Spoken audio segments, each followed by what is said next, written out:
Okay, I think we'll go ahead and get going. So good evening. I'd like to call the City of Mount Vernon City Council meeting for October 14, 2020 to order. The time is now 6:01. We've added back the Pledge of Allegiance to our agenda. So we have a flag behind me and I'll lead our participants in the Pledge of Allegiance. I pledge allegiance to the flag of the United States of America and to the republic for which it stands, one nation, under God, indivisible, with liberty and justice for all. All right, thank you, everybody. We'll go on with our roll call of council members. We'll start with Council Member Beaton. Here. Council Member Molinar.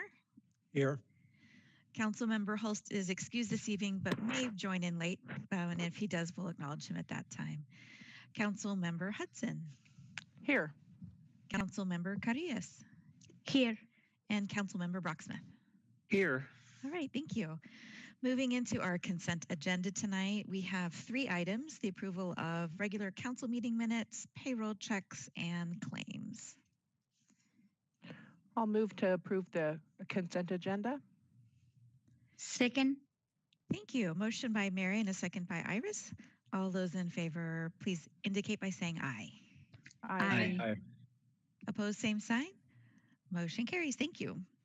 Under reports tonight, item A is our review of emails from the public, and we've asked for public comment to be sent to an email council@mountvernon.gov to be received no later than 5 p.m. the day of the meeting. We did actually have one email that came into the council email. I'm not sure it was for public comment. It was addressed to the mayor about promoting some webinars. So that's as a public comment, and we'll file it as such. I don't believe I need to be reading that. So any concern from the council on that? Okay. Moving on, item B tonight is some miscellaneous department updates. And as council knows, normally we have a committee time, but what we decided to do is have some quick updates. We'll ask Public Works to go first. So Esco Bell, our Public Works Director, is here for that. Esco? Thank you, Mayor and Council. Our report is very brief tonight, and no slides. What we did this week is, this is Flood Awareness Week. Of course, our Skagit River here is like the 3rd largest volume river by volume west of the Continental Divide. So we, of course, live under the risk of major floods, and the community is very good at every week in October, or a week in October every year, that we get together and collaborate and listen to presentations about the weather and update each other on whatever we've accomplished and exchange information to make sure our phone numbers and contacts are all up to date. We tour facilities and things. This year, of course, we're doing all the meetings virtually, but the community in the 15 plus years I've been here, it just keeps getting stronger and stronger. And it's really a high example of how to do this for other folks. Anyway, we are, of course, we had the biggest thing was in the downtown area, and now we have that beautiful flood wall structure to make that risk a lot easier to manage during flood season. We can close all the openings in the event of a flood. We can do that with our own crews. We can do that in 12 hours of hard work, so using just city crews. And so we always inspect all the different sections of the flood wall and all the different flood works in the city, and make sure that we're always practiced and ready to go. So I think, again, I would say we're in as good a condition as I've seen in all the years I've been here. And in terms of the weather, I'll mention something about that. The weather is predicted to be a moderate La Nina, which may be a little bit cooler and wetter in terms of major flood, and probably neither more nor less probability of that. And then last thing just through my mind here is I know there's a lot of debris still on the 536 bridge, Division Street Bridge, West Street Bridge, that where the DOT has promised me they're going to get it off there. So that was a couple days ago. They promised me they'd be mobilizing it. They needed to have the river up a little bit. I should tell you that it's not a danger against the bridge is not going to fall down structurally. What we're worried about is there's no sense in starting the flood season with a huge, debris catcher to catch more debris as it comes down. We don't want to start the flood season like that. So don't worry about the structure falling down, but we're worried about it for floods, and DOT has promised they'll do that. If we have to, we'll go to a fallback position in the next couple of days in consultation with the mayor, and we'll take it off ourselves. But I don't think we're going to have to do that. Anyway, that's my report, unless you got any questions. Any questions for Esco? Okay, great. Thank you, Esco, for really sticking with the DOT on the bridge debris. I think we've had people concerned about that for several months, and I don't know if I've never really seen it that much on there, so appreciate it. So. All right, thanks. Next up is I've asked Development Services to do some quick updates. Director Phillips is going to chat briefly about an upcoming agenda item, and then Rebecca Lowe will chat a little bit about some of the items on tonight. So I'm going to turn it over to Chris. Okay, thanks, Mayor. I will just share my screen just very briefly here. So my topic to discuss with you this evening is just an update on the Visconsi development and the public benefit agreement. As you know, the construction that has been done on that particular site is phased, basically starting to orient you north, Kincaid Street's right there, the 7-Eleven that's being worked on. What Visconsi and the city has worked out, and what we'll propose to you next Council Day, which is on the 21st, is the PBA be extended briefly. So in the original PBA, everything that was an addition or an improvement was to be completed by October 31st of 2020 due to a variety of, I'd say some delays that have occurred with negotiations for contracts and a variety of things. We, working with them, would recommend that we phase the improvements. So as you know, part of the trail has been completed, but some of the landscaping and other items, it wouldn't make sense to have them plant them now while there's still construction going on those particular sites. So what this PBA addendum will do is our best estimate as of right now, working with them to phase that approach. Again, we've worked with Kevin and our attorney and their set of attorneys, and we'll be bringing that forward to you. At the end of the day, it will look exactly like we want it to be. But again, just due to the phase construction portion, we are recommending that we, again, parts 1 and 2, which are the red box, will be completed by October 31st, 2021, next year. And then the green box there will be completed by October 31st, 2022. And just pending your questions.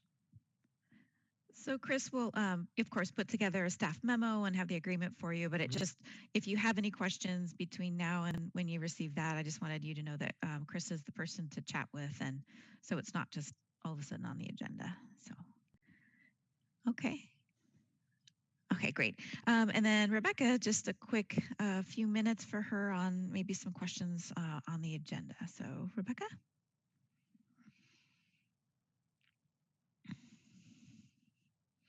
Rebecca, you may be muted. I don't show you as muted, but.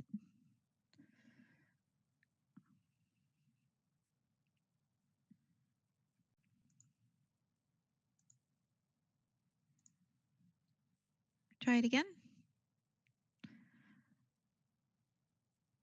Nope. There we go. Can you hear me? There we go. Dang it, I must have pressed that on accident when I stood up to close my blinds. I'm sorry. No worries.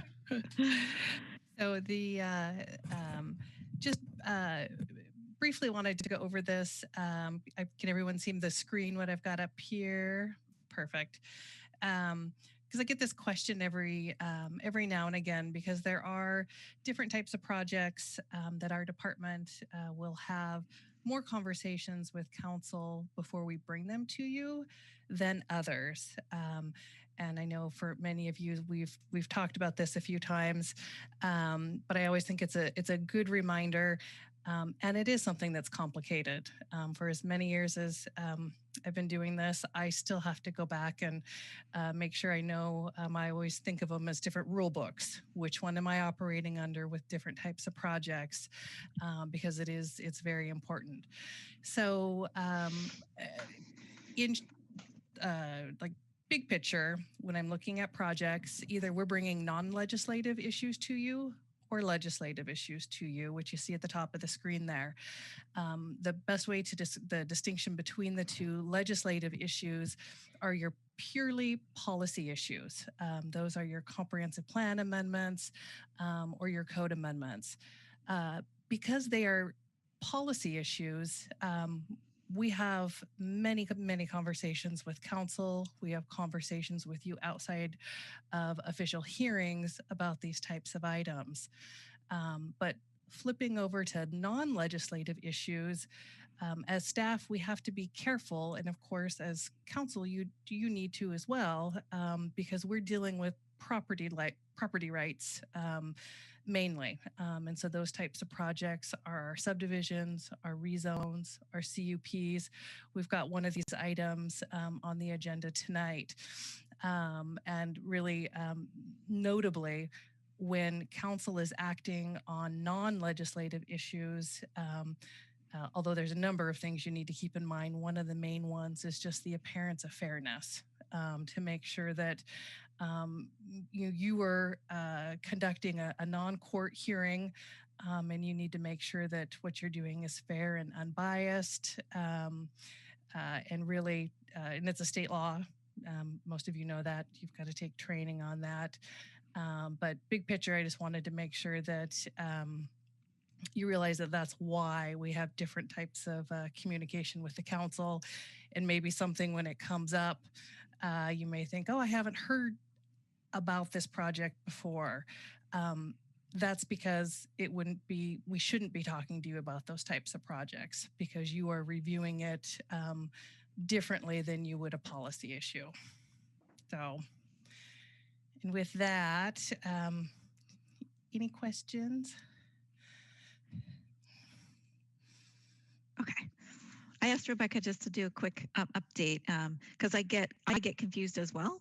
And so sometimes when we've got things that pop up, and especially like tonight for a public hearing, it seems like, oh, wow, staff's putting these action items on, but council may have not been, briefed on details. And so just wanted to make sure that that we had answered any questions on that. So, okay, great. Thanks, Rebecca. Thank you. Okay, moving on. Ooh. I was going to have Rebecca stop sharing her screen. Okay, I'll do that. Okay, there we go. All right. Moving on our agenda, we have item C, which is our council member comments. So is there any council member comments tonight? And I think I would call on Council Member Beaton. Thank you, Mayor. I received an email earlier today, and it is addressed to the Mount Vernon City Council, and the sender asked if I would read it at tonight's meeting. So I'm going to go ahead and do that.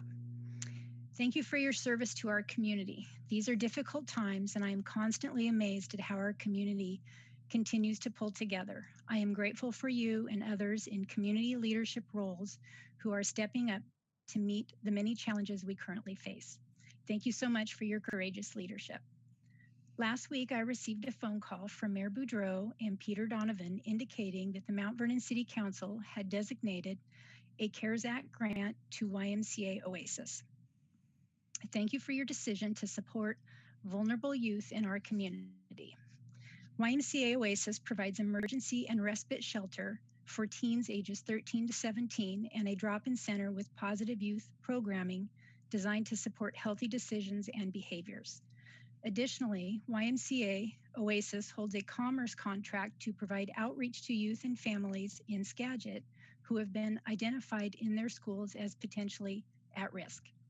Through this program, we can ensure that families know the resources available to them before a crisis. Finally, YMCA Oasis is battling the opioid crisis as we direct the Mount Vernon Hope program, providing education and resources to families and elementary youth to address opioid addiction before it happens. These are essential programs in our community that have experienced difficulty and disruption during the COVID-19 pandemic. Thank you for your commitment to our community. Thank you for your commitment to vulnerable youth. Thank you for supporting our community's not-for-profit organizations as they do this essential work. We are exceedingly grateful for your leadership, care, and support. With gratitude, Dean Snyder, CEO, Skagit Valley Family YMCA. Great. Thank you. Thank you very much. All right. Any other council member comments tonight? Looking at the screen. All right. Seeing none, we'll move along to Mayor's report. And tonight, I wanted to yield my time to some special guests that are joining us to give an update to City Council on an amazing program. It's called Community Court. And I know that we've had a presentation before, and I forgot to look up what year that was. So some of the council may have had a presentation. But I wanted to just quickly say that back in 2016, the city, we looked at a community court model. At the time, our city attorney, Kevin Rogerson, our prosecutor, Pat Eason, myself and Peter Donovan flew to Spokane and sat in on a day of the community court model there, and really wanted to bring that to the city of Mount Vernon. So we worked on that in 2017, and Skagit County District Judge at the time, Diane Goddard, had helped out. At the time, Ms. Lorenzo was a public defender, and so we involved her in conversations then.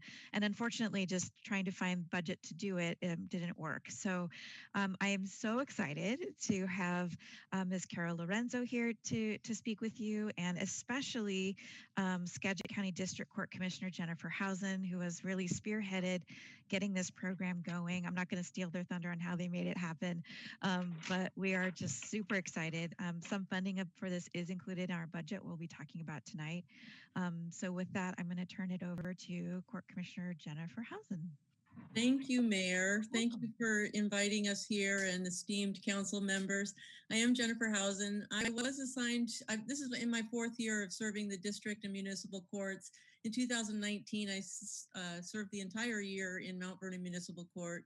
And what became really clear over the course of those years that I've been on the bench is that we really need a new model to address some of the low-level misdemeanor charges that are getting caught in a revolving door between the jail and the downtown community.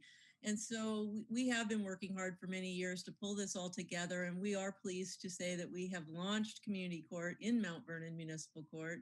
And it has been quite fun, if that's the word you want to use, to see it come to fruition and to hear the participants talk about how the new model is encouraging to them. So I will turn it over to in a moment to Ms. Lorenzo to explain more, but we just have, we are pleased that we have pulled together a grant to support funding, and we are also really thrilled to be able to make this change. And so Ms. Lorenzo will, it's the first change really in a court system in over 100 years. So it's a collaborative court, and instead of a confrontational court or an adversarial court, so it's a brand new model. And the mayor was able to see a little tiny segment of that the other day. And as a court commissioner, as a judge type judicial officer, there's nothing better than really feeling like you can make a difference, not only in the downtown community, but in the people's lives. And maybe we can reduce some of the impact on the judicial system from these low-level misdemeanor charges. So I'll turn it over to Ms. Lorenzo, who is our Community Court Development Coordinator. And now, since we've launched, she is the Community Court Coordinator. Ms. Lorenzo? Thank you, Ms. Housen. Thank you, Mayor, honored council members, for giving us this time to explain about the program to you. Just very briefly, for anyone who is not familiar with the community court model, it is an alternative to the traditional court where we call it a connecting court. We are seeking to connect people with resources, looking at assessing the individual needs that are causing them to engage in criminal behavior and connecting them with those resources as an alternative to jail and fines. We are currently up and operating, as Jennifer said. We launched the first dockets and enrolled our first participants. on August 18th in Mount Vernon Municipal Court and District Community Court. And as an aside, I apologize, my dog has just brought his Kong inside and that's the noise in the background. We also launched and enrolled our first participants in Anacortes on August 27th of this year. And I counted after Tuesday when we had another person enroll in Mount Vernon. And at this point, we have 29 people across the 3 courts that have enrolled in the last approximately 7 weeks. So we're doing pretty well as far as getting people into the program. Obviously, we'd love to see more and hope to expand it. At this point, the goals that we had and that we outlined in the grant were estimating that we would be able to serve approximately 125 people over the next 2 years. Part of the way that we came to that number was by looking at a very particular type of charge and the fact that the federal grant is really focused a lot on substance abuse issues and getting people the help they need to get out of that cycle and reduce the recidivism. So it's entirely possible that we could be serving quite a few more than that given the other charges that we're taking in as well.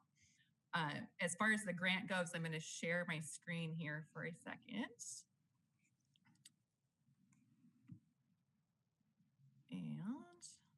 Okay. So we applied for and received a grant from the Department of Justice, Bureau of Justice Affairs. There were 12 total grants that were given out during this time period. We don't know exactly how many people or entities had applied for those grants, but generally it's in the tens, if not hundreds, of applicants. So it was really important that the county was recognized for its commitment to this project, as well as the cities involved, and that we were able to get this money from the federal government. The total federal award is $399,368 over the next 2 years, and the grant period started approximately 2 weeks ago on October 1st of this year. The county is matching those funds, and the county match at 25% is $101,929. So it gives us a total budget over the next 2 years of approximately $500,000 for the community court program. And that is going to fund not only the coordinator position, it's also going to allow us to hire a 3/4 time case manager that will be assigned specifically to community court participants, being able to follow up with them and ensure that they're making the connections that they need and getting the resources that they need in order to get on a different path in life. It's also going to allow us to locate locations independent of the courts to be able to hold this in a neutral location. There's a possibility of having multiple locations. We're investigating at this point where we might be able to best make this work. The goal is to have one location, at least one in Mount Vernon, where we can have all of our service providers and all of the different district and municipal courts held in the same location to make it easier for people to keep track of where they need to be and have just kind of a hub for all kinds of services that people both involved in the court system and those in the public that need to access services would know where they can go.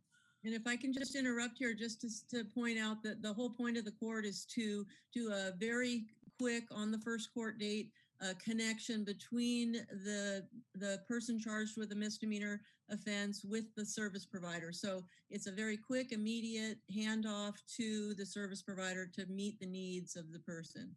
And that's really different than the current model. It is, and we've been super lucky with having such wonderful service providers within the community that have all agreed to participate at no cost. They're receiving no compensation and none of the grant funding is going towards any of their time or expenses. And they are volunteering to come in and attend in person the dockets as much as possible. When they're not able to attend in person, they are usually showing up via the virtual hearings on Zoom, and we're able to make the connections that way. So when we break down what the total grant was, we went and we're asking the cities to contribute on a proportional basis as to how much of their time or how much of their caseload is going to be on the overall docket. And I did the math, and I should warn everyone that lawyers are not great at math, but I think that this is correct. So Mount Vernon specifically has court every Tuesday, which means there's 4 or 5 dockets each month. The total percentage of time, given the total number of dockets, is approximately 32% of the overall time of the court's running. So the cost to Mount Vernon to have a community court for the next 2 years would be approximately $1,359 per month. That covers my time in reviewing all of the dockets, overseeing the program, doing all of the federal grant reporting. It covers the case manager's time in following up and providing any of those case management services to any Mount Vernon participants. and as well as the location and all of the other supplies and technology and accoutrement that go along with trying to start a court. I'm going to try and scroll down here. I don't want to go too fast because I don't want to make people. Does it also, Ms. Lorenzo, cover any treatment for individuals that can't afford it?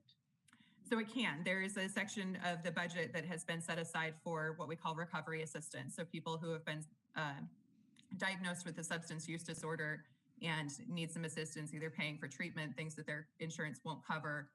We can also help with housing costs, transitional housing, supportive housing, being able to help pay rent, deposits, those sorts of things on an as-needed basis. And that's something that gets reviewed by the coordinator and approved before any expenditures are actually made. But that's a huge part of the grant, is being able to provide that help. Excuse me. So, as you can see, the cost for the county, because they have court on the same day on Tuesdays, is the same as what it would be for Mount Vernon. Burlington is a little bit lower because they only have court 3 days a month instead of 4 or 5. And then Anacortes, we are only doing 2 days a month. They have court on the 2nd and 4th Thursdays. I apologize, when I made this bigger, it got, no, Anacortes must be at the top. They're up at the top, but that's okay. Sorry. But you can see we've done is what we can to make sure that the cost that we're asking the cities to contribute is fair, and that everyone is simply contributing their proportion of what the cost is to have the court up and running. Any questions about any of that? Any questions for Kara or Commissioner Housen? So what we're hoping to do with the community court is really that diversion. And I think some people may be familiar with something like a drug court, where you're trying to really get to the underlying cause of the criminal charges, essentially, and helping people get in a better place in their lives. And so that's exactly what this is intended to do. The budget that was just presented is the cost for the court. However, the city does have additional costs for prosecution time and then paralegal. So the person that is entering the court does have the charging on one side and then the prosecution on the other side. So it's a little bit more than the dollar figures for the court, but that's all included in the 2021 budget at this point. So is there any questions before we go on? I have a quick question. I'm curious, you mentioned the service providers are volunteering their services. Which agencies are you working with? So at this time, we have Community Action of Skagit County coming to the Mount Vernon and District Courts. Anacortes Family Center is coming to the Anacortes Court. Calendars, we have CMAR Community Health Centers, Pioneer Human Services, Steve Wellich Wellness Center, Sunrise Mental Health Services is going to be starting. They just came on board. Friendship House is donating snack bags and lunch bags for all of the court dockets and all of the locations. Goodwill, I'm trying to think who else. Skagit Valley College, WorkSource, Skagit Gleaners. Sounds like you have a full repertoire than of partners. So thank you. And thanks to all the groups who are helping to make this happen. Yes, we could not do this without them. Big part of the grant is working with veterans. And then we're also working on mental illness, homelessness, and of course the drug addiction. We're trying to reach people before these matters get into bigger life and death issues or into felony issues, and we're trying to help clean up the downtown bit from a little bit from the homelessness the best we can. Great. All right. Well, if there's no other questions, I again want to thank Kara and Commissioner Housen for joining us and congratulate them for the amazing work that it took to get this going. We're so proud of both of you for doing that. Thank you from our community. So. And also, it is an open door. If you would like to come by and see it at 3 o'clock any Tuesday, we would love to see any of you. Great. Yes, absolutely. Thank you for having us. All Thank you, everyone. Thank you so much. All right, moving on our agenda then tonight. So item E is our city council or council committee agenda requests. Is there any agenda requests tonight? Okay, great. Moving on then. All right, under new business, item A is a public hearing. This is concurrency exemption request, and Mager, is it Mager or Mager? Sorry about that. File number is ENGR 20-0067. And I'm going to invite guests in from the waiting room that have asked to be part of the public hearing. And so, Rebecca, if you want to wait just a minute before we get going, and then we'll have you start your presentation. Okay. We want to welcome our guests that have joined us. I believe it would be Jacob Schell and Travis Mager. We'll call on you when we come to our public hearing, but at this point, we'll have Rebecca Will give our presentation. Go ahead, Rebecca. Yes, thank you, Mayor. Good evening, Council. As the Mayor stated, the request I have before you this evening is for approval of a resolution that will grant a concurrency exemption with conditions. In general, the project site that we'll be discussing is addressed at 200 Valley Mall Way. It is a little over a 2-acre site, and the applicant is proposing a 15,500 square foot indoor baseball facility. Just to get you familiar with the site, on this map that I've got up, north is towards the top of the screen. You can see on the left-hand side, I've got I-5, on the right, Riverside Drive, and then where our base map didn't have the name of different landmarks, I filled some of them in. You can see the to the north of the site is Hobby Lobby, Goodwill, Tractor Supply.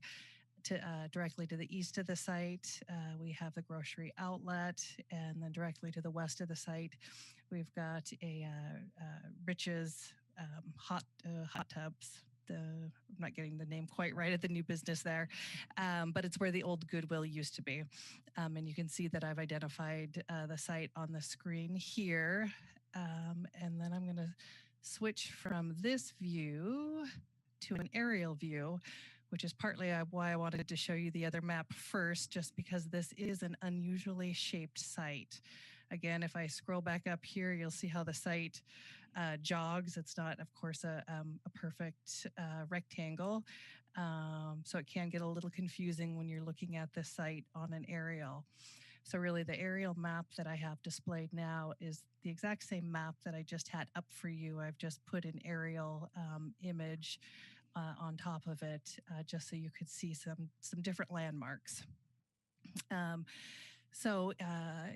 of note, I've got the same businesses, just to give you an idea of what we're looking at here, and the site identified. But then what you can also see on this map is I've labeled Roosevelt Avenue directly to the north of the site. And then I've also got Valley Mall Way that's located to the south of the site. And then you can see that Valley Mall Way intersects the site, or where it intersects the site on this map. So from this map, I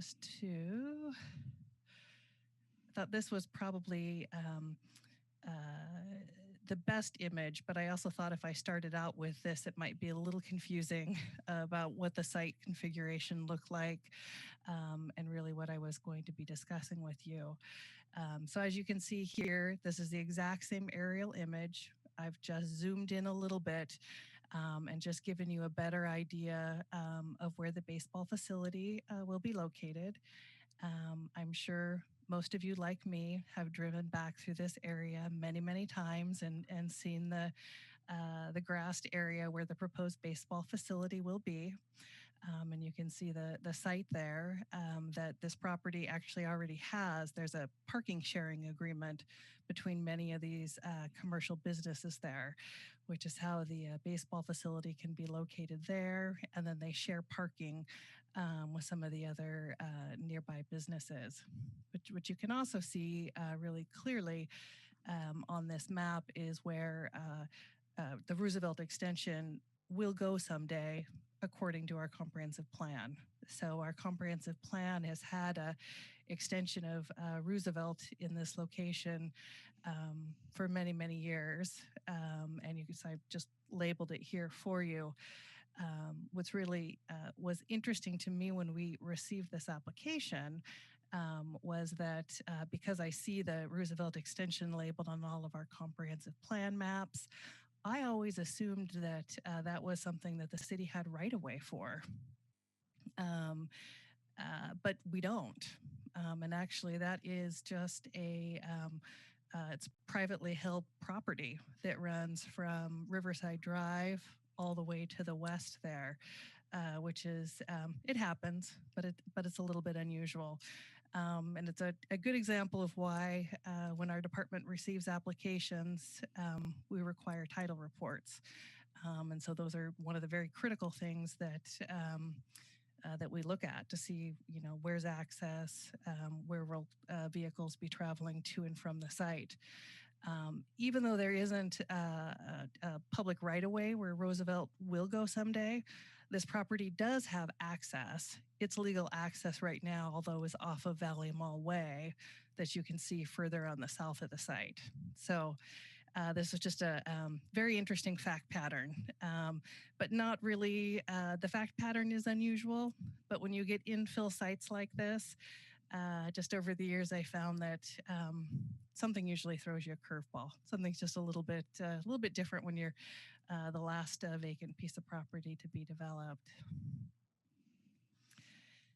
So I thought you, just to also put the comprehensive plan Roosevelt extension in context for the council, I've put up this map here. This is right out of our comp plan, and you can see where that extension or planned extension has been, where we always thought it would go. You can see the dashed line or where the proposed arterial connections would be there. So connecting from urban across Riverside and then south to Fur. So what is a concurrency exemption? I thought I would, there's a lot of different types of concurrency actions that I've come before council with over the years.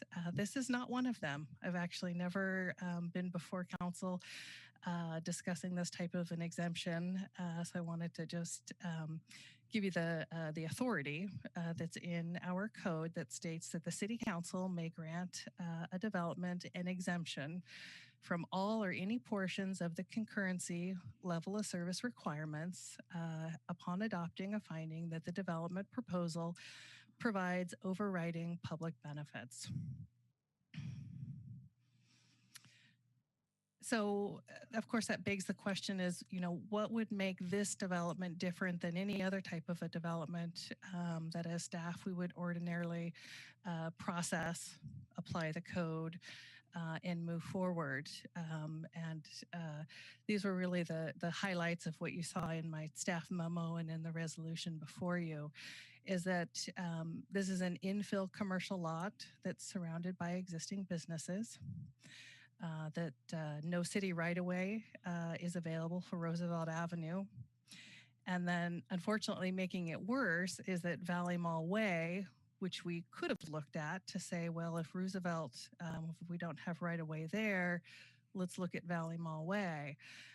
However, that's also a private road, and it's not wide enough to substitute for Roosevelt to the north. It wasn't as simple as saying, well, maybe we should change the comprehensive plan and use Valley Mall Way instead. That wasn't going to work there. And the proposed baseball facility, importantly, is only generating 27 p.m. peak hour trips, and there are no level of service deficiencies that will be created with the proposed project. So in your packets, I did provide a copy of the transportation concurrency report that documents that for council. They looked at how many trips are generated and that there would be no adverse impacts to any of the intersections or other areas as a result of allowing this to move forward. So as staff, there were several suggested conditions of approval that you would have seen in the memo and in the resolution. And they are, first and foremost, to exempt the applicant from having to construct the otherwise required three-quarter street improvements along either Roosevelt Avenue or Valley Mall Way, which may make you wonder, what in the world is a three-quarter street improvement? And that's something that's it's actually defined in our code. And what that means is that we look at the ultimate required width of a proposed arterial road, and that means that an applicant would have to build half of that road. So from the center line, so they would do their lanes, curb gutter, sidewalk, but then we also have to make sure that there's at least 14 feet on the other side of the center line. So they would be exempt from having to do that. However, and this is something that our Public Works had asked as a condition, is that we require the applicant to construct the curb gutter and sidewalk across the northern extent of their property, and then provide a public access easement to the city over this area. This is to make sure that someday that road is supposed to be built. It's planned to be built, so that that a portion of that road will already be there. And then we'd also require the applicant to pay their traffic impact fees like anybody else usually would.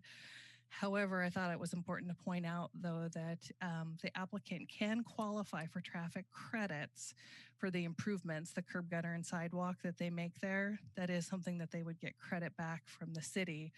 And I say they can or they may qualify because there is information that they need to provide to us. They've got to provide receipts and some other items so that we can give them that credit.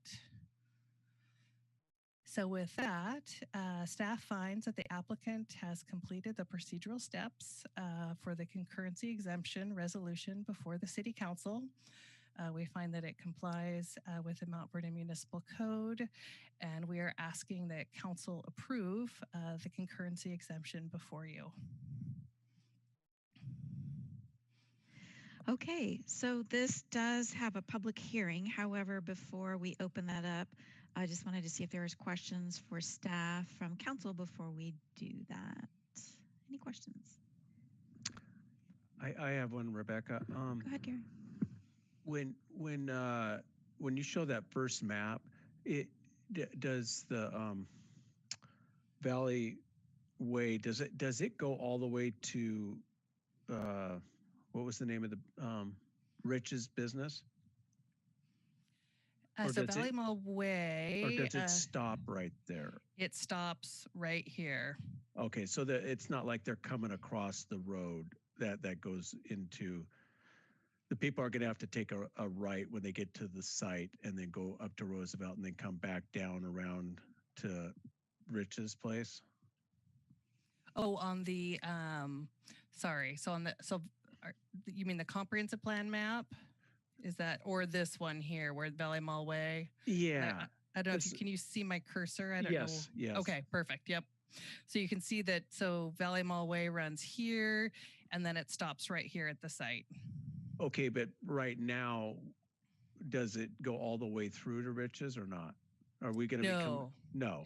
It stops right here. It kind of looked like it on your other map. It is, and that's, I think, part of the reason why that some of this. It has been just really interesting site to look at. Okay. I think the road ends, but then it goes into a paved parking.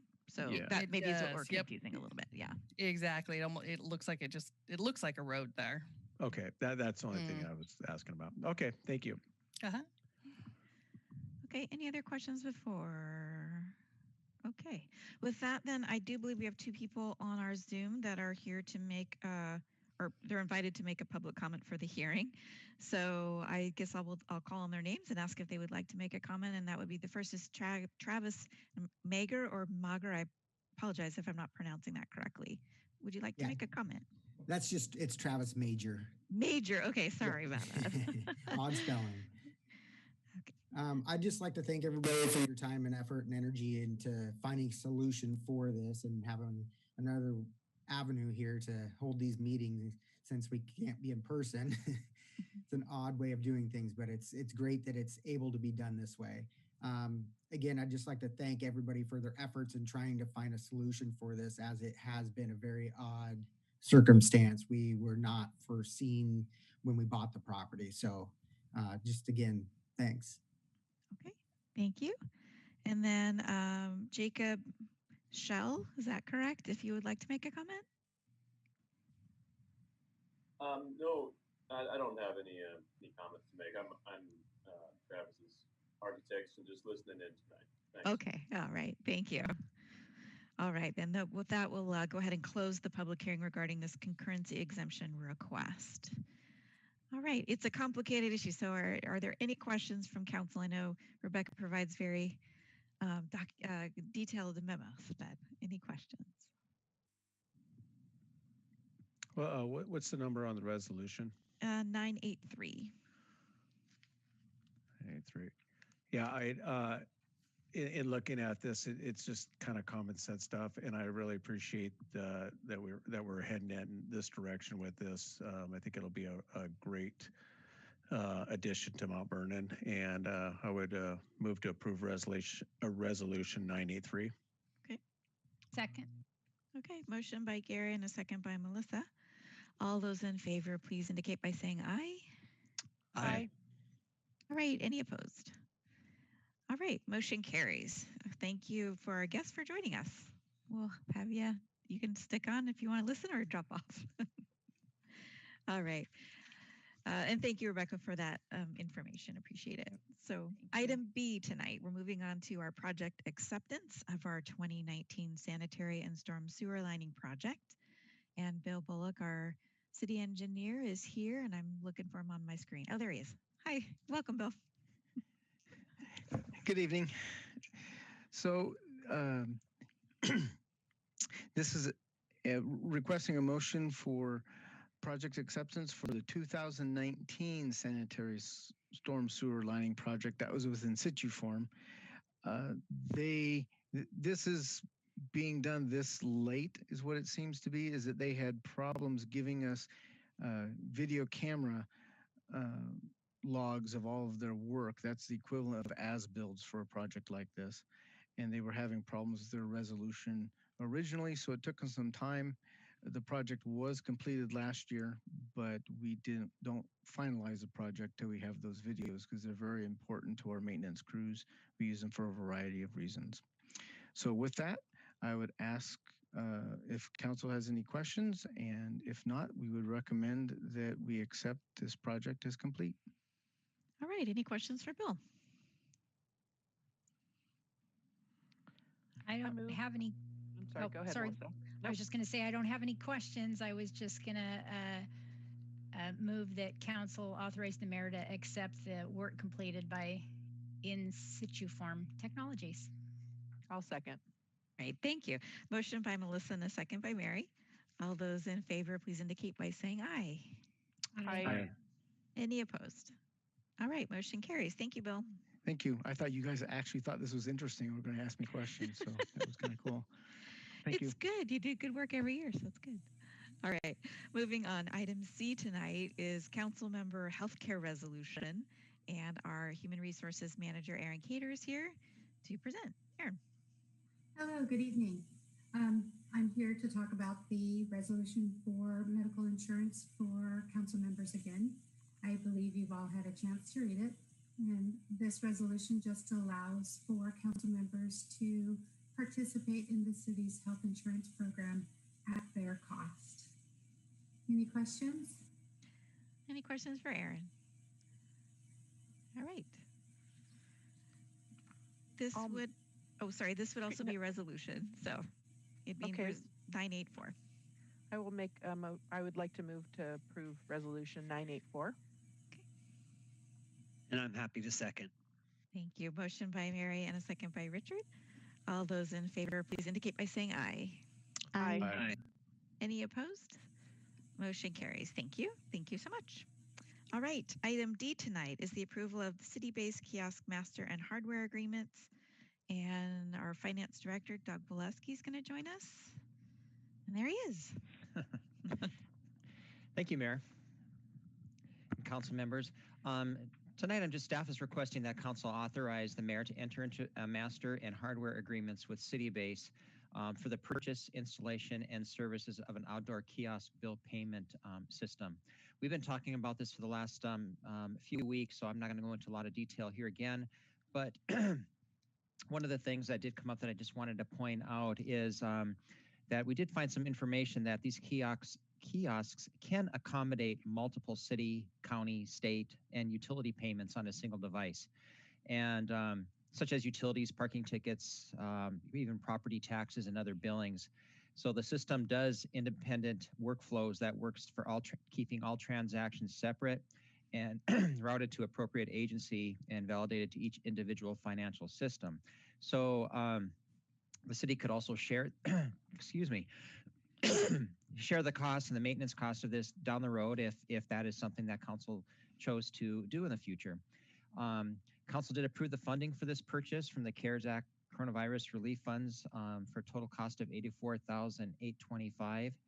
And so with that, if there's any questions, otherwise staff requests that council authorize the mayor to enter into the master and hardware agreement with CityBase for the purchase, installation, and service for the outdoor kiosk system. Okay. I know that Councilmember Hudson had asked a question about PUD payments, and so I think that might be something in the future that we could take a look at and share and do some, good collaboration with other agencies. So thank you for bringing that up, Mary. All right, any questions? Okay. I would like to make a motion or move that we approve the purchase of this kiosk. Second. Okay, motion by Mary and a second by Gary. All those in favor, please indicate by saying aye. Aye. All right, those opposed. All right, motion carries. Thank you so much. All right, item E tonight is just a review of the 2021 preliminary budget. And last week, staff presented the budget to council. So this is our chance to have some good conversation, and it will be led by our finance director, Doug Boleski. All right, I'm trying to get to the screen here. Bear with me. Oh, there we go. Oh, is it up? Yep. Not yet. Oh, okay. Oh, I All see right. it. Everyone else see it? No? Not yet. I don't. I must I be see it. messed up with my computer. Hold on. It's my fault. Okay, we're good. Okay. All right. It's just me, Doug. So tonight I just wanted to go over our review of the 2021 budget. First, thought we'd talk a little bit about. Ooh, it's not going. Oh, okay. I'll use that. I'm sorry. Kind of go over, review the calendar again. To remember, on September 23rd, we did review the revenue estimates with council. And then on October 7th, we did present the council with the preliminary budget. So tonight we kind of began our review of the preliminary budget. And then the next few weeks, we'll continue doing things like that. And on the 28th, we will have a public hearing on the revenue sources. And then from basically after the 28th all the way to the 18th, we can just answer any other questions or anything like that. And then right now it's scheduled to have the public hearing for the 21 budget and adoption on November 18th. So I don't know if there's any questions on the calendar at all, but if not, I will just continue. I wanted to start out first of all by just saying that tonight I'm kind of going to go fairly fast on this presentation, since it's really not asking for a lot of additional funds. In fact, our only increases are basically in our fixed costs, and our governmental fund budget, it actually went down $440,000. So I thought what I'd do is just begin with public safety tonight and public works, and we'll continue on as time allows for the other departments. Please feel free to stop me and ask any questions. Other directors are on here to help answer any questions you may have. And I tend to talk fast, so don't hesitate slowing me down or telling me, hey, stop for a little bit. And we can follow along in your budget books if you have any questions or want to go with that. Before we get going, Doug, just for council, I asked Doug to just prepare a simple budget summary slide for each department. And so if you have your budget books and you want to turn to the tab, that's where, of course, you'll find all of the details. I don't want to imply that we're like, here's this one big number and there we go. So anyway, all right, go ahead, Doug. All right, thanks. So we're going to start off with the fire department. So the fire department, their 2021 proposed budget is $8.6 million. It's actually a $385,000 or 4% decrease from their 20 budget. And going from that, the majority reason for that is if their operating decreases include equipment rental and reserve, a decrease of $326,000. And that is because we are now moving all of their equipment rental and reserve into the Fund 306, which is a fire stations projects fund. And it's going to be funded through revenues that we receive from GEMT that we talked about before. So there's going to be a cost savings actually to the general fund because the fire department will no longer be allocating any of those funds into the ER&R. It's all going to be coming out of this fund. Starting with that, so the capital items that are funded through ER&R, so you don't see it on this sheet here, but they are funded through ER&R. What I thought I'd do is talk with each department on what the things they're getting through ER&R when I'm discussing that department. So anyway, so fire is planning on purchasing that ambulance with a load system, and there's also a county contribution coming to help us with that one. And that is the last contribution I believe we received from the county with this implementation of the ambulance services. But that's a cost of about $237,000. There's also 3 Life Pack 12, 3 each, for a total of $117,930. And 4 Zoll EKG machines for a total of $157,240, and then 2 power stretchers for $44,000 total. So again, this is coming all out of that GEMT fund that is going into the ER&R and being purchased through there. Any questions on any of that? Okay.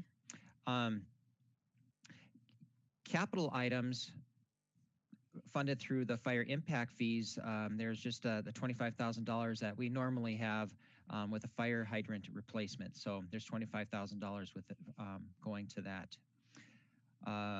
Other than that, everything is pretty much staying the same. I want to remind everybody through all of these, when I go through and talk about all the budgets, that salaries and benefits, it includes all full-time, part-time, overtime, and then any adjustments or step increases, all of that's included in those numbers. So they do vary there. And if there's anything talking about changes in FTE or personnel, I will talk about that here too. So any question on fire? And Chief Bryce is here as well to answer any questions you may have on that. Okay. Oh, all right. Moving on to police. Doug, I'm sorry. I was having a problem finding my... Oh, okay. I have a question about the power stretchers. Is the installation of that included in the 44? I believe you said 44,000 each, or am I off on the number? No, it's 44,000 for both of them. For both. It's 22,000 each. And Chief Bryce, I'll let you answer that. Yeah, so the load system is the only thing that would need to be mounted to the vehicle, and that is considered within that. So it's already covered for the mounting. The other 2 are gurneys that would then go in and utilize the load systems that we have on the ambulances. Okay, thank you so much. Yep. Okay. I am really apologizing. I am having some issues here with...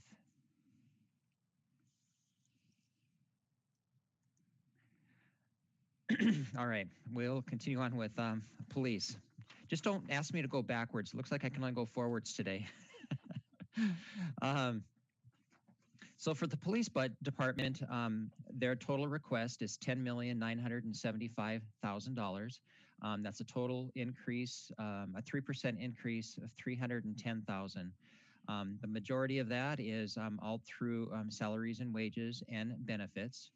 And just a few things to talk about. They do have some capital expenditures that they're asking for, and it's for new vehicle equipment to go on new vehicles that I'll discuss in a minute.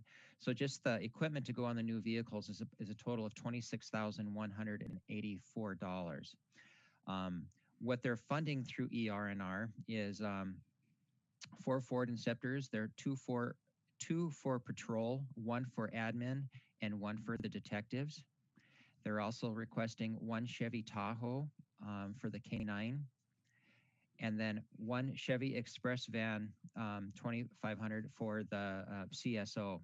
So these vehicles are all in ER&R. I'm going to talk about ER&R in a little later here, but right now these are the vehicles that are funded to come out from ER&R for vehicles for police. Other than that,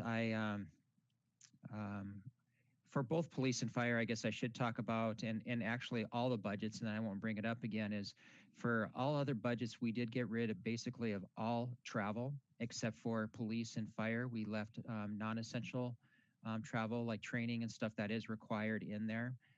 But police still did have a decrease of travel of about $10,000. So any questions?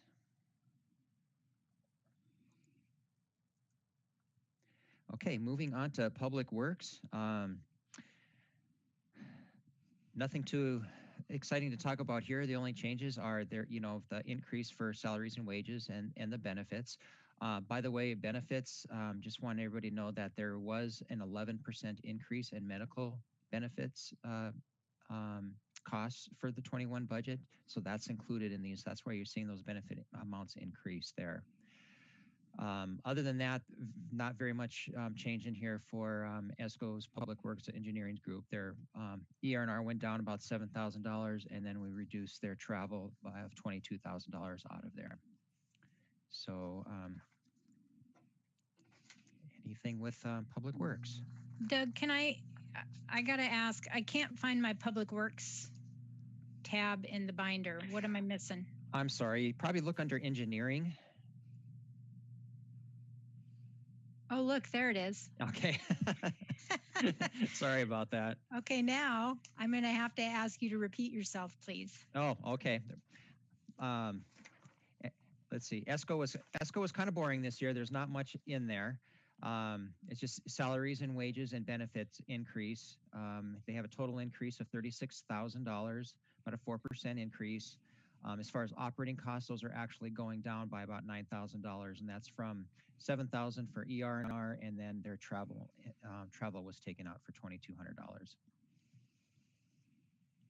Thank you. Okay, you're welcome. And it gets confusing, Melissa, because there's so many divisions in Public Works, and so. Yeah, I should have clarified myself, engineering, okay. So apologize for that. So I'll let you off the hook this time. Thank you. Okay, so the next Public Works, we'll talk about city streets. So we'll look at the street fund. So the street fund, they have a proposed budget of $2,409,042. That's actually a $219,000 decrease, or 8% decrease from their 2020 budget. Some of their increases that they do have in there are basically for their operating costs, like spot repair supplies for $20,000, crushed gravel, sign material, and right-of-way vegetation maintenance, all of that for about $40,000 increase they're requesting. But they do have ER&R a decrease of $226,000. So that's where you're seeing those decreases there. As far as requests being funded through ER&R, they do have a number of items that they are requesting. These were all budgeted, and so there's a thermoplastic line applicator for $30,000, a 1-ton pickup with plow and sander for $75,000, a John Deere tractor with sidearm mower for $90,000, a mower head for one of their tractors, tractor number 224 for $25,000, a used dump sander and snow plow for $85,000, and an air compressor on a portable trailer for $30,000, and a flail head for $26,000. So Doug, sometimes, and you're gonna have to correct me if I'm wrong, but sometimes it's confusing why there's such a huge decrease in ER&R. And would that be because they're not asking for so many expensive things? Or Yeah, what okay. would that So be? there's actually, if I can hold off on that, Okay. so I get to ER&R, Mayor, I actually snuck in a separate slide I wanted to talk about from that. But the main reason, confusing. yeah, the main reason as far as requests coming from like this though are like if they buy new vehicles the previous year, the maintenance and stuff goes down on that, and then also there might be already, they might have enough, especially for a lot of these funds like street funds and utilities where they have enough of their reserves already built up in there. So that's kind of where you're seeing that. But let me talk about that when I get to the ER&R. Sure. I would move forward and then come back, but I'm afraid I won't be able to come back to it. So. And while we're here, Yes. and I appreciate you hitting the ER&R later, but just to help understand, in our budget books on page 2 of this tab, you went over the ER&R operating expenses. They've gone down quite a bit from last year. It shows 2021 a budgeted item of 458,797, if I'm tracking that. So that's how much we're putting into this in this fund. And then you went over the requests funded through ER&R of 361. So could you just explain, clarify the difference there? Sure. I think I know, but help me make sure. Yeah. So there's, can I just hold you off on that one? Yeah, you can. Okay, If let me do that. Comes because later, that's fine. It will. It will. Okay. There's 3 different items included in our ER&R expenses.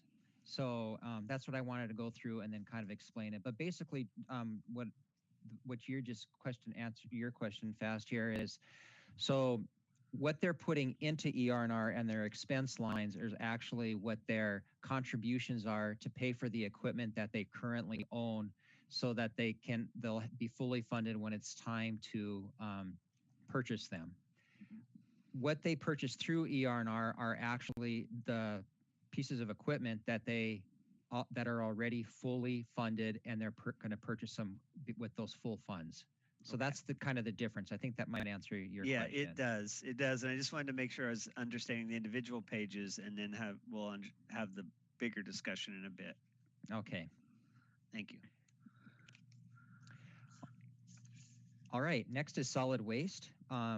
Solid waste has a budget of $6.5 million. It actually went down by $575,000 or 8%.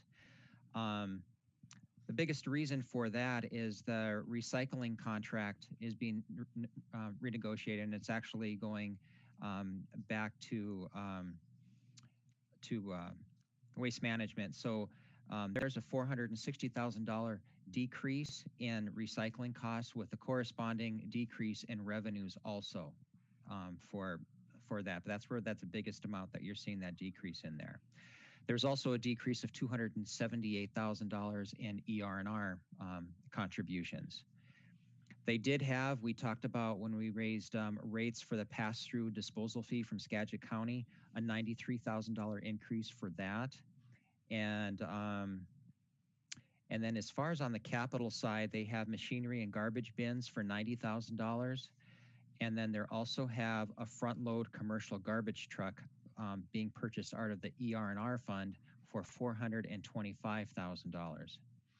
So one of the things that I do want to talk to council about for solid waste fund is we're going to, as soon as we can, hopefully after the budget, et cetera, in the new year, go back to review the rate study, because this is and the possibility of adjusting rates, because as you guys are aware and talking about the the rate study in the past. This is a fund that's currently really not balanced, and we've been using reserves and not having any possibility or chances of building up any reserves in this fund. So we do need to talk about that in the next year, revisit that again. So any questions on solid waste? All right. The next is surface water, and surface water has a budget of $2.7 million. That's $110,000 or 4% increase. Their main things in there are they do have a drainage study for $38,000 included in this budget. And so that's where you're seeing a lot of that difference in the operating changes. Let's see what else. Capital requests, that they do have capital requests that are paid out of their budget, and that includes a storm system restoration program for $200,000, and then the freeway drive drainage system installation for $200,000, and the freeway drive stormwater force main improvements for $25,000. They have two others projects. They have the Hickox Road culvert replacement for $183,000. That's going to be funded through the Fish Passage Removal Board Grant. And then the critical area ordinance restoration sites, $10,000 from the developer pass-through funding for that. As far as equipment being purchased through ER&R, they just have a Ravo sweeper replacing one of their sweepers that they have right now for a total of $270,000. Okay. Moving on to wastewater. Wastewater has a budget of $9,551,000. That's a $27,000 increase, basically 0%, less than 1% increase. As you can see there, there's really not much changes from their budget from last year. One of the things, their ER&R is going down about $65,000, but they have an increase of $16,000 for computer software and maintenance, liability insurance premiums going up $29,000, and then property loss insurance. So a lot of fixed cost stuff is going up for them.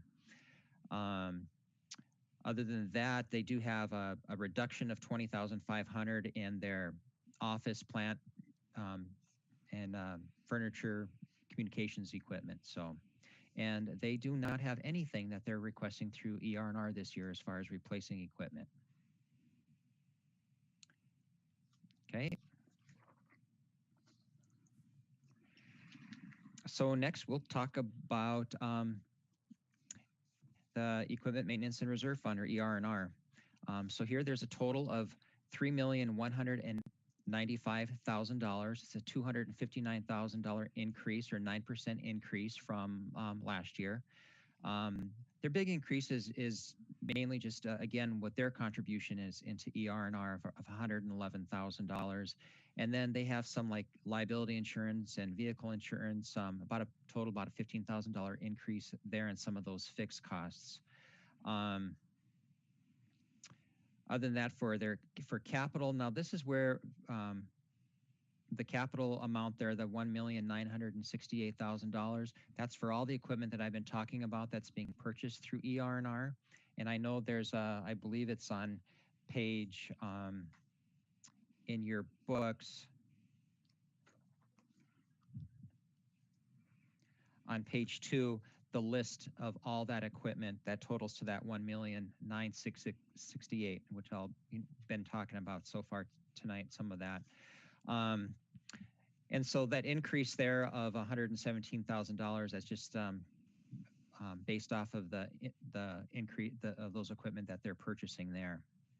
So what I wanted to talk about was just a little bit about the ER&R, because it is kind of complicated what's all in there, especially when you look at budgets, when I'm saying that there were no equipment replacements funded for governmental funds, except for the equipment that was being purchased for those funds this year. And then you look at their line items and there's dollars in there for ER&R. So that's what I wanted to kind of talk about. So there's really 3 parts to ER&R's budget that's included in all the different departments' budgets. First is expense code 4542 for vehicles repair and maintenance expense. And that includes all the parts, tires, and other equipment that, that Gary and his shop that they, project that they will need. They have a really good inventory of all the vehicles and the needs and what they're going to be. So I get these, work with Gary and getting these numbers that are in there. So for all funds, these are funded. And that's funded in the budgets right now. In expense code 4543, which is where you see the ER&R, that includes two different components. There's a non-maintenance expense, and that includes the labor for Gary's time and the shop workers' time. It includes the fuel projected for all those vehicles for the next year, all the insurance, and all the overhead. So that's why you'll see, like, for example, if I can't, like general facilities might have some vehicles, but they're not putting anything in ER&R this year, but you'll see that there's an amount in there, and that's for that non-maintenance expense that's in there. And then the other portion of that is the equipment replacement, and that includes the buildup of reserves for replacement. So what you see in that line item is the non-maintenance expense and also that equipment buildup. And then what you see down below when we're talking about what comes out of those expenses out of ER&R, Councilman Brocksmith, those are just the actually buying that equipment.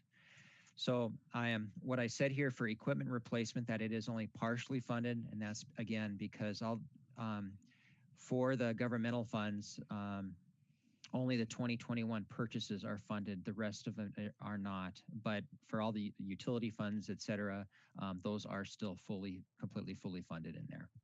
I hope that kind of makes sense. I know it gets confusing when you look at those ER&R expenses, and especially when I say they're not contributing and you see an amount in there. I hope that answers some of those questions. Are there any other questions on ER&R? Did I miss anything, Mayor? Okay. Well, I'll jump in. Okay. So I think the obvious question that I'm struggling with a little bit is that we had quite a long conversation about ER&R last year, and the not wanting to finance vehicles. And I know that this year we have the money to pay for all the vehicles we need, so it's not an immediate discussion about financing. But there's quite a need that I don't fully have my head wrapped around how much we're funding of the need and how much we're not funding in this proposed budget. But is it true that that we've decided in this budget or so far that we're not funding all of that? And I'm curious why that is, if we had the discussion last year about trying to stay ahead of this to the degree we can, and that there's still like a 17% general fund estimate. I think that's not the right word. 17% estimate carryover. So, well, to answer your question, yeah, so last year we did talk a lot about that, and there was actually a council decision on a lot of the funds that trying to balance the budget last year. A lot of that ER&R was taken out for those. This year, knowing we were going into a 2021 budget, and not knowing on exactly what the economic forecast is going to look like at next year, we just decided to trying to balance our budget where, make the cuts where we can, and knowing that we still have the funding for the equipment that's there. And until we come up with something, because you're correct, we're not following our policy on putting funds in this replacement reserve fund for those equipment that's out there. But at this point, right now, to try to balance the budget at what we have at lean times and what we're projecting for next year, we just don't have anything included in there.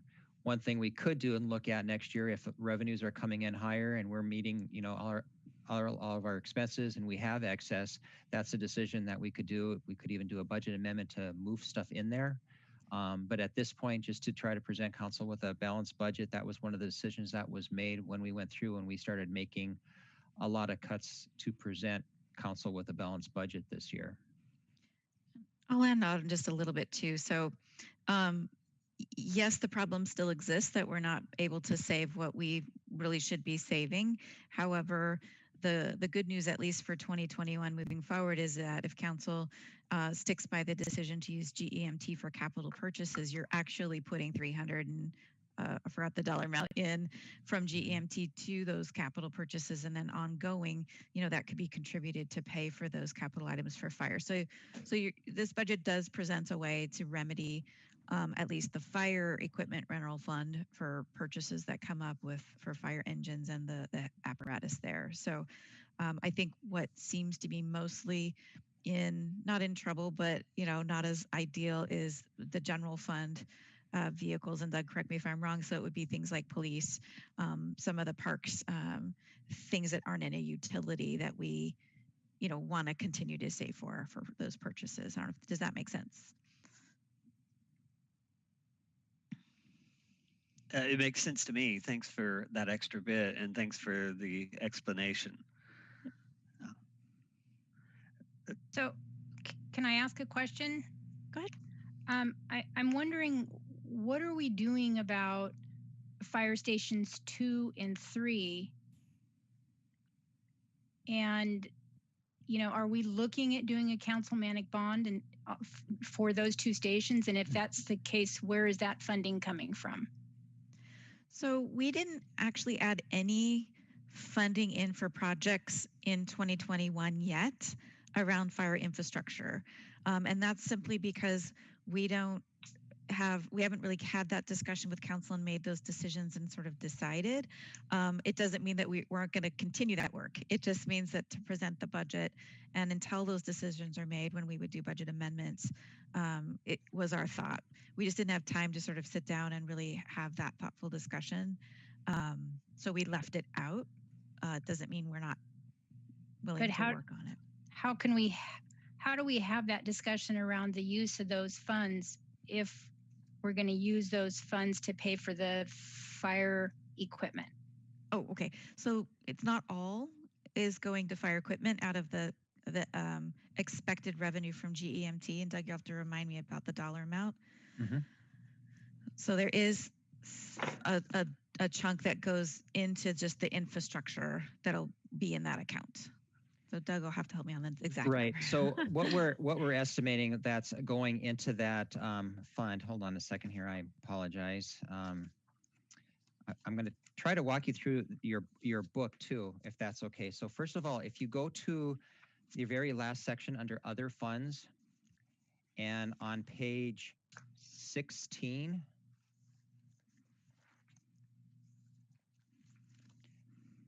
That is showing that that's $928,000 coming out of that fund. So that's on the expense side, and the majority of that is for this equipment rental and reserve, and including the purchase of that the fire engine. Let's make sure does everyone have the right page? Are you seeing what Doug's talking about? Is it page 27? I'm sorry, if you go to the other funds tab and page 16. So the funding, Doug, in the ER&R tab, where we have the vehicle and equipment for fire, all of those amounts that starting with the 237, I don't have a calculator. Those don't total the 928. Nope. Because we're putting money aside for ER&R for future, equipment, building up those equipment reserves. Oh, the 858? Yes. Yeah, that's going in there. The whole, so, okay, if you keep is there, first of all, on page 16 there? Okay, hang on there. And then if you go down to the revenue tab, and go to page 12. Oh, excuse me. No, I apologize. Page 25.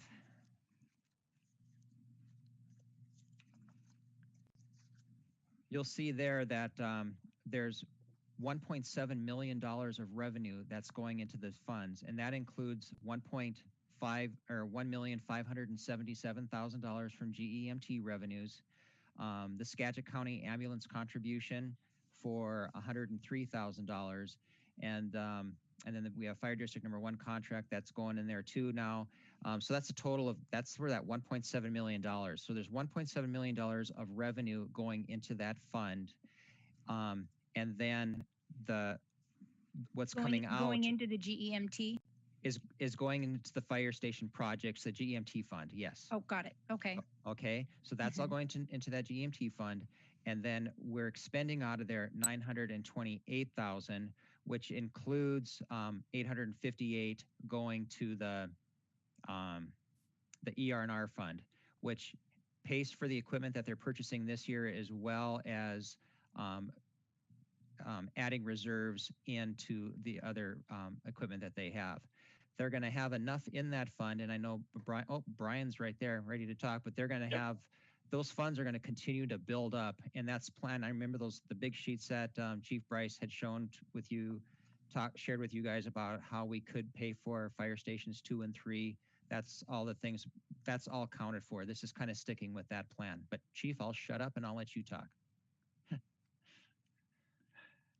I think you covered it pretty much, Doug. I think Councilmember Beaton, just to kind of, I think, go back to that, is it's a year after year, those funds are going to go into that account to pay for it. So in this year, we had just the bigger need for the ambulance, and that's the big purchase piece of that, along with replacing the needed equipment. But if we look at our vehicle replacement plan that we have, in 2 years, we're going to have to replace one of our ladder trucks, and that ladder truck is going to cost approximately $1.2 million. Without rolling this year's, I'll call it those leftover funds in that GMT, that ER&R forward, we wouldn't have that being able to pull that out of the general fund to pay for that. So that's how that plan has been drawn out, is that we have vehicles kind of spaced out every 5 years or so to kind of get that replacement, along with the 2 fire stations. I think the big question, I think this is maybe where the mayor was deferring that conversation, is because we have a couple different options. We can keep trying to keep that fund rolling in until we have enough in that account to say, oh, we have the cash to be able to pay for that all at once now, or we could have that further conversation next year about the councilmatic bonds to do that, and then use the funds that are coming in to pay for that debt services. And please, Mayor or Doug, correct me if I'm wrong on that plan. I think those are our 2 options that we didn't need to necessarily solve today with regard to the budget and this process, but it allows and it frees up that conversation for after the first of the year to make that decision without what I would call harmful impact to the processes. Does that make sense? I think so. I'm still digesting. Okay. I just want to make sure that I recognize definitely that we need this equipment. We need the ladder truck and things like that. But we also need, and you guys know this, the buildings for this equipment. We need to make sure that our first responders are healthy and safe. And so I really just want to make sure we get moving on definitely fire stations 2 and 3 as soon as possible. And I was just trying to figure out, it's moving all the pieces of the puzzle and trying to make sure it fits. So I'm getting there. I think I completely agree. Totally want to, go there and have the conversation. And there's plenty of room in the budget and how we structure it to move fairly quickly on even construction, if that's what council wants to do with the councilmanic bond option. And so we've got a lot of ways to get there. Okay, thank you. One more piece just to add, Mayor, really quickly for Councilmember Beaton is just know that I'm continuing dialogues with McKenzie Architects. And so that process is still moving forward behind the scenes with design and concepts and what did COVID do to the needs and the designs of those things. So we're still having those dialogues so that once the decision is made, we haven't lost ground in looking at what do we need to do to implement this. So it is still moving forward behind the scenes.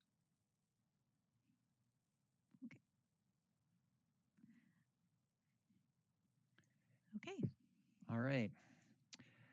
So that was it for all the public work. Should I just continue on with other departments? Is that okay with council?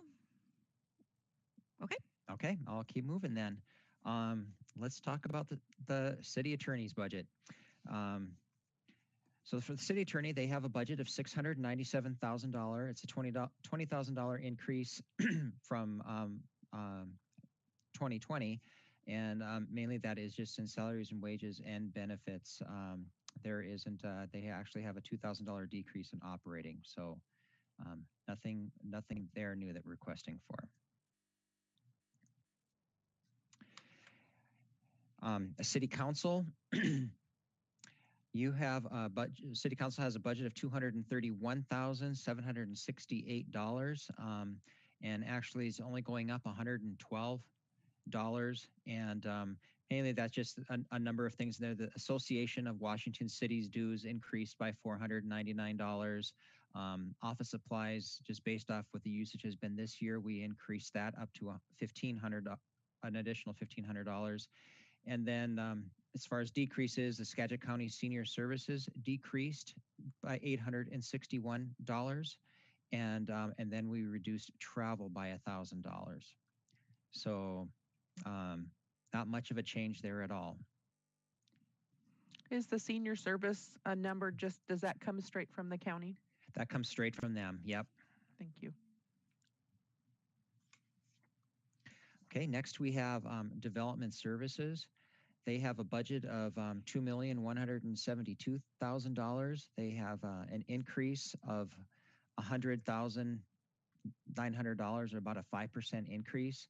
And this is mainly in the salaries and wages are increasing. But the big reason for that is they are reclassifying one of their positions into a city planner position to help with their workload. But they're also decreasing in professional services $60,000 due to that city planner position coming in.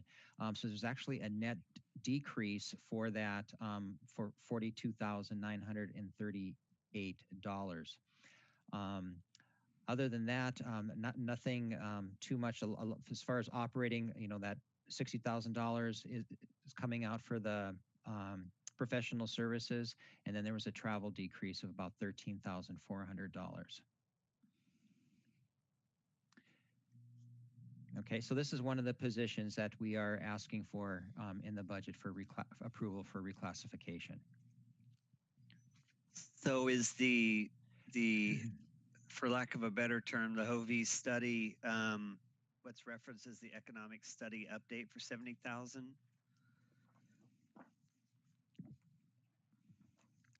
I'm sorry, and I missed the question. You know, we talked about a HOVE study update and then put that on the back burner during the COVID situation. It looks like that's included in here under an economic study update for 70,000. That's correct. Thanks, Chris. Yes, sir. And then also if we could get an update on, I've heard some stuff through the grapevine, but curious what's going on with South Mount Vernon planning area update process with partnered with the county. Been in contact with Hal Hart. Hal Hart, basically the county has got it in a holding pattern. And we're waiting to get information from them. I know that the money that they had allocated that they had allocated for that particular project is still within their budget. We're just waiting for them to provide more information, and when they're ready, again, having this extra position, we will be ready to move forward with that. Excellent, thank you. Is there anything else we talked about last year that we need to cover again here for this budget, like those two items? I'm not remembering anything else from that discussion. So just thought I'd give you the opportunity. Thanks, Chris. I really appreciate it. Sure thing. Again, I will let you know that in the as far as the professional services go and the building division, it's pretty much the same thing that's asked there for contract time, because we have seen unprecedented numbers of inspections. So again, I think this meets the need and answers the business case analysis that you asked probably 2 years ago. We're there now, and we definitely need another body in that planning division to help out with all the work in there.